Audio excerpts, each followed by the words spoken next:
Hey guys, welcome back to the channel. Today's video we're going to be talking about a device that can do everything.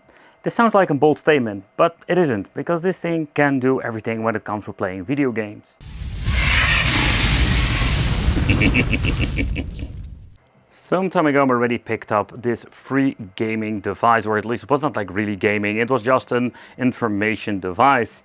But we can do some really cool gaming with it. So in the meantime I also reviewed it, but I thought this is absolutely a perfect controller for the, let's say, this gaming kiosk. Because when you're going to be looking at, let's say, everything like it's in black silver color, it matches perfectly. So I'm thinking actually like buying another one, so I have like two of them perfectly matched and configured with emulators. At the bottom we're finding a soundbar. This is just some basic Battletron soundbar, and the overall audio itself, it's pretty good.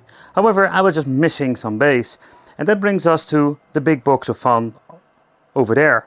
I picked it up for not a lot of money actually. I picked it up for like say 50 bucks or so. This is an old school Sony subwoofer, and this is just the perfect addition if you just want to have a little bit more bass with music.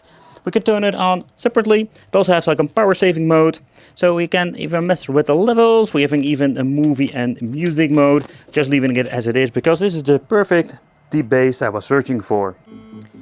It's kind of funny is that I'm really using this thing as a jukebox, and I can tell you the overall audio, I can adjust it by pressing the joystick over here. Oh man, it sounds great.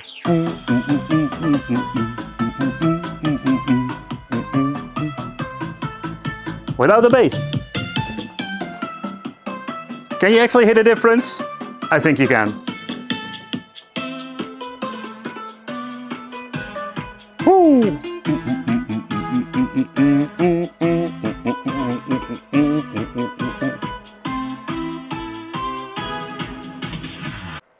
But how does the navigation work actually, and what can we do with it? So first of all, we're going to be having all kinds of different games I've added. So this is actually a retro gaming cast that can do everything. So we do have the old school 8-bit, 16-bit handhelds.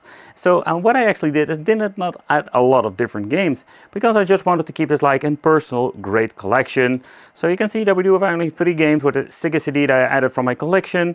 And over here having the Sega Saturn, and this thing can all play PlayStation 2, PlayStation 3, PlayStation Portable, you name it, this can run it without any problems. Of course, we added a part of my Steam games, only 130 at the moment, we still need to filter and add new ones. We have controller gaming, and yep, we especially like configured a lot of games for the controller, so if you're going to be entering this over here, I can use the controller. And a lot of games I think is perfectly for this gaming kiosk, like the Guns, Gore & Cannoli, and all kinds of cool games, even some old school Need for Speed Underground 2. So even in Windows we're going to be having really cool things, and also having the latest games like Tony Hawk Pro Skater 1 and 2 Remake. So when it comes to this, you can actually very easily press escape, going back through the menu. Let's navigate a little bit more, and here we're going to be having the keyboard games and the typing of the dead. There's only maybe one game, but it is pretty cool. So let's jump into it. So this game is absolutely awesome. I've played it for the first time on the Sega Dreamcast. But the typing of the dead is absolutely a cool new addition to the cabinet itself.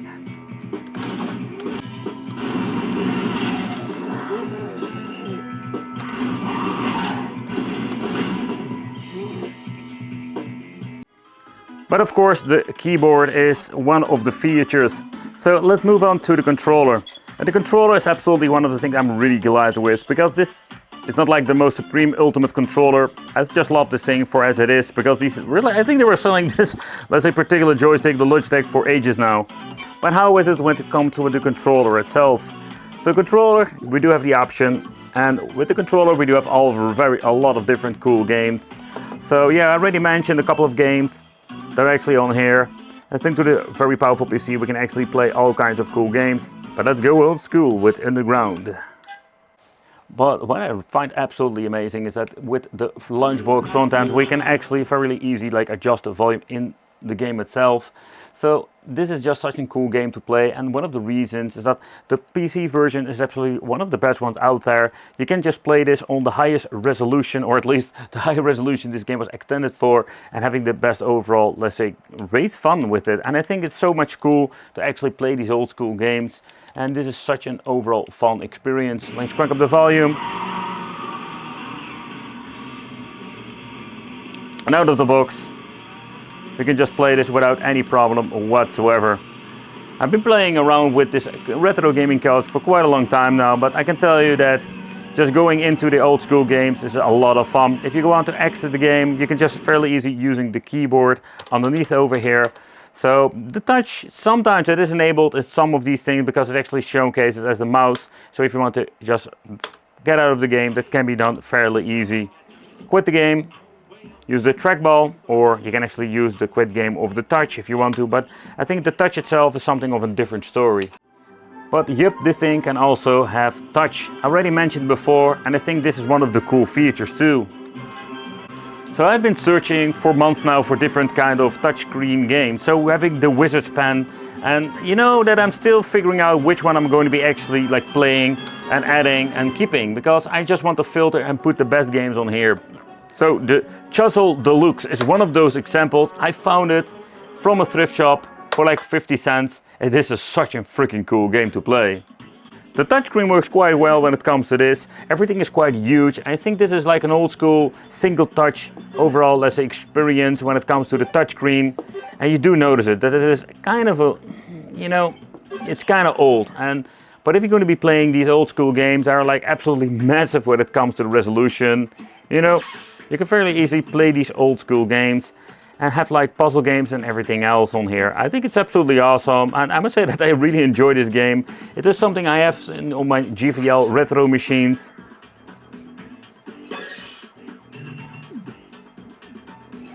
So maybe this is a weird example. So one of the things I already noticed with this old school, let's say, touchscreen, this wasn't like really intended for playing these touchscreen games. So you can really see that I do a little bit struggling when it comes for playing this. Also the resistance on the screen is quite interesting. Like the resistance is actually giving this like burning sensation if you're going to be doing this way too long. So what I think I need to do, I need to have like some tools, maybe like a touchscreen pen, or you have like these finger touchscreen caps that you can actually use. But again, like it's really cool to play with Fruit Ninja on here. But we need to fix this overall solution. So Mushroom Kingdom is another game. The downside to this freaking game is every single time you boot it up, it doesn't remember how it is. So actually when it comes to the resolution 1280 by 960, that's the resolution of the screen itself. I've been messing around with it. I must say that it looks absolutely amazing. This part seems to be working quite well. But what I noticed, and this is the thing of the older LCD displays, touchscreen, is that because these things are like not made for these kind of games, you can see the touch itself seems to be working fine. But when getting into the smaller things, like the very tiny details, here we're going to be having a little bit of a problem. It works, that's not a problem. You need to get a little bit used to it, have some patience. But yeah, it is absolutely awesome. It is a great example, try to touch it. So sometimes I need to touch it a couple of times to actually get something going on. Same if you're going to be having the power-ups. See, and this is the problem somehow. So that's something I should actually fix. I've been trying to reconfigure everything.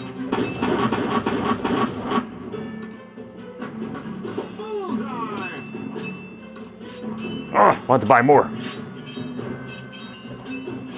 But it's actually fun to actually play these tower defense games. So that's one of the things I really want to add more, to see like having these old school ones that I have with a weird older game from other collection that are like so much more similar, and having like massive pixels that are so much easier to actually use. But you know, it's enjoyable, so that's not going to be a problem at all. But you know what's kind of cool is that I actually built this. I started this project for the touchscreen itself. And yeah, you know, that in combination with having this with the Launchbox is absolutely great. So let's move to the next game, soundtrack, because in the end it's also kind of like just like a jukebox for me. I love that you can actually put all of these games on, let's say, favorite list, because Planet of the Zombies is one of the games I just always love to freaking play. This is such a classic game. Also, this is having massive pixels, so this is like super convenient. You can see that works quite well. So having the other weird, like the game with the flushy things, this is such an overall fun experience. And for me, this is like the only reason why I actually wanted to have a touchscreen inside of my machine itself. But the overall touch itself, if you're going to be very sensitive, you can actually see that it works quite well. So I'm quite surprised how well this part works too. Let's go to menu, main menu, leave. and quit. Yeah, and quits. So at this point we talked about the controller, we have keyboard, but also touch, and we do have ourselves the trackball. So the trackball itself, this is not going to be like the most ultimate trackball ever. With the simple reason because it's a tiny trackball, that's one thing. But also the resistance. We do have like a lot of resistance, so like the massive crazy scrolling effect, we don't have that at all. And I think that's always like a little bit of a downside to it. However, it doesn't spoil the fun because we can still do some really cool things with this. I know there's a lot of trackball games I'm actually missing out, but I just wanted to do something different. You know, we have all kinds of different solutions that we can actually play. I've been messing with Astropop, messing around with Dungeon Siege, having a combination of like the trackball moving around. You can even use some Doom with the trackball. Inkaball was another fun one, but first of all, my favorite one, Peggle Deluxe. And absolutely, this is so cool. Of course, we can start the game with the touch, can do a quick play, continue, and with the trackball, of course you can use the mouse cursor, but you can see it automatically shoots. So that's not like the most convenient thing. So let's say if you want to shoot there, it doesn't work. So we're going to be needing the trackball itself. We do have an arrow, so there's a little bit of a downside. You can put them over there at the bottom, but you can just navigate over here. You can be very precise with the trackball, shoot, and have some old school Peggle fun. Man, Peggle, if you've never played this game, this is such a cool, relaxing game. Haha, free ball! Come on, there we go. There we go, there we go. Woo! Free ball, come on, give me the free ball! Aww. But this is an interesting one, Marble It Up. That was actually the game, I had a brain fart.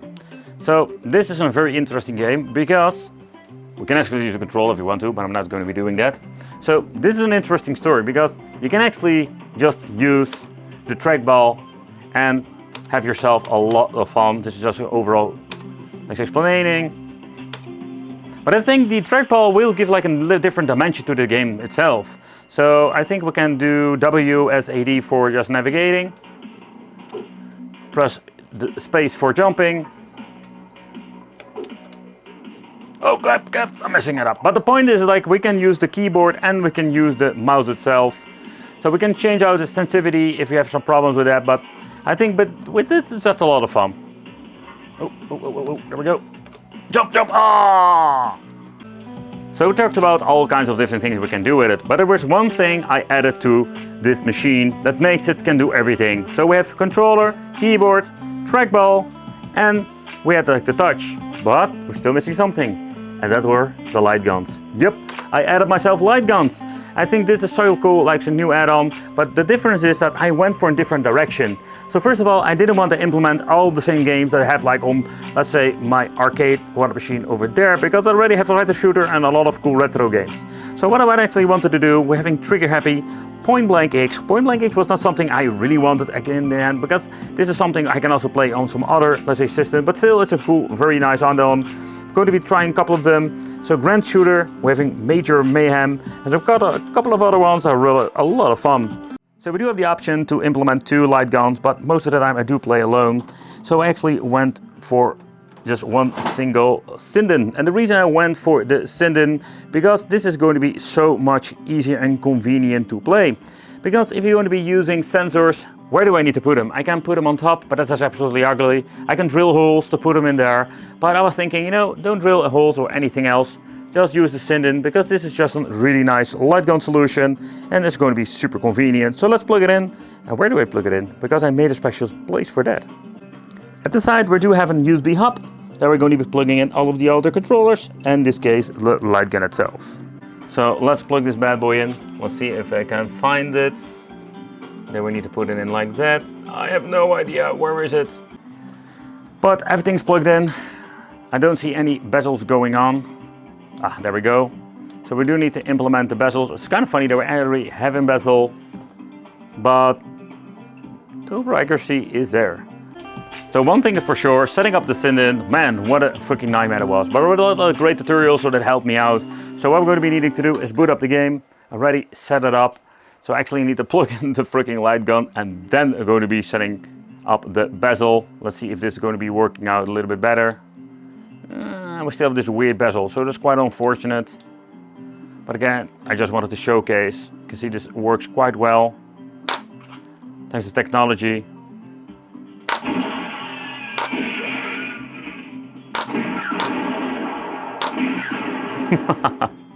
So cool. And this is such a fun game.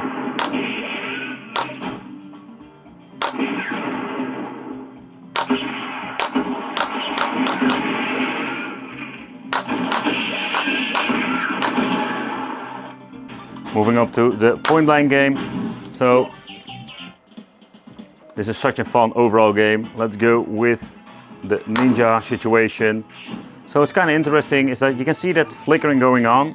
So the next thing I actually wanted to do is shut down my LEDs over there that I turned on. I think it's going to be helping out. It was way too light when it comes to the overall brightness here in the studio.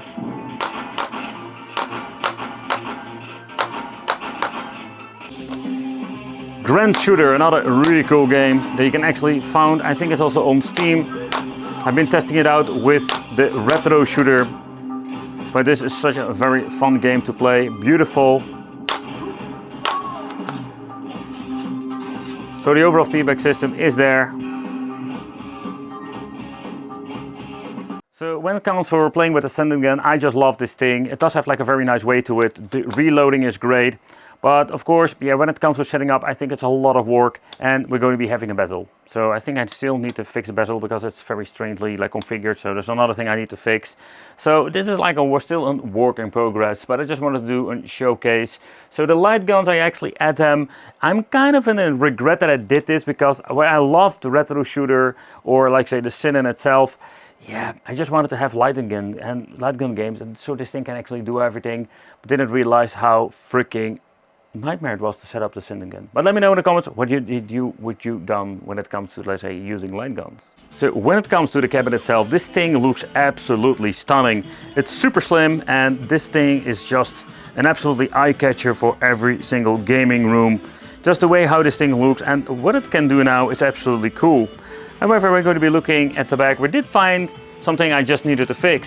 So this hole does have a purpose. You can actually see the auto adjusting button over there. I can press, because sometimes in the beginning, particularly when you're going to be ending games, it's going to be struggling finding actually the right resolution for the monitor.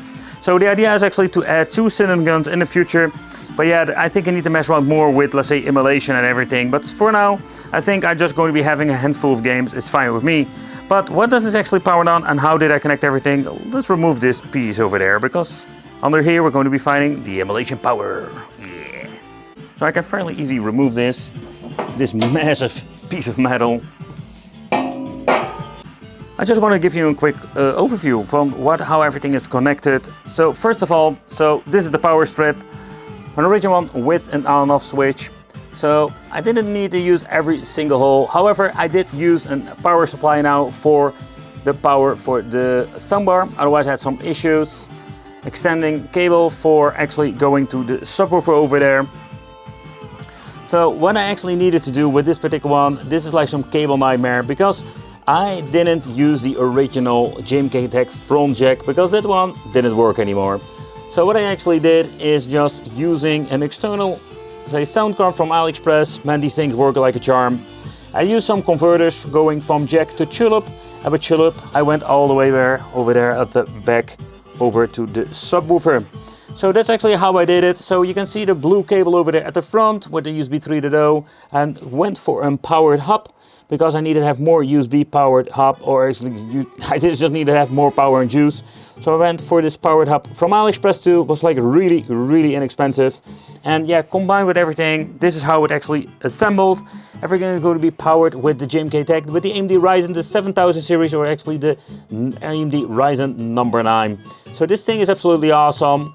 And you know, there's enough power to even have the option to play Forza Horizon. I can do it. I can even play newer games, but of course the positive side is that I'm going to be using low resolution on my monitor.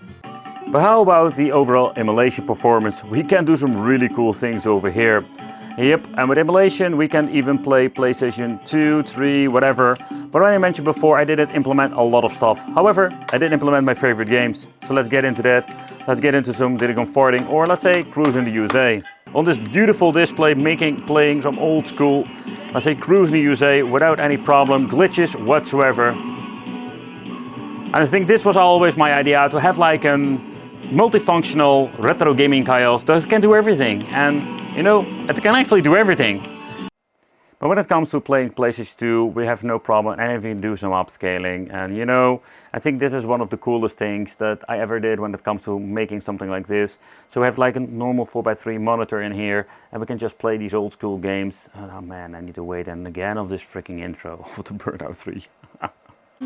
But I think it's very difficult to actually see on this, actually on the camera, but this is running on, let's say, full 4K rendering resolution, and this is looking really stunning. Such a very cool overall experience.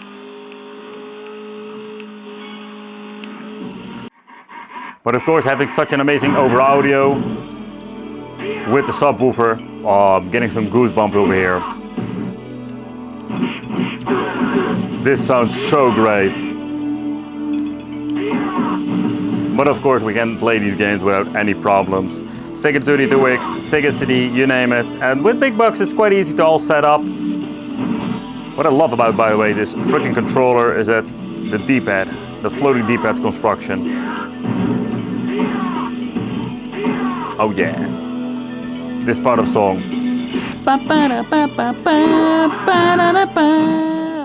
I wanted to create this video for inspiration, to showcase what is possible with the right tools and the right mindset.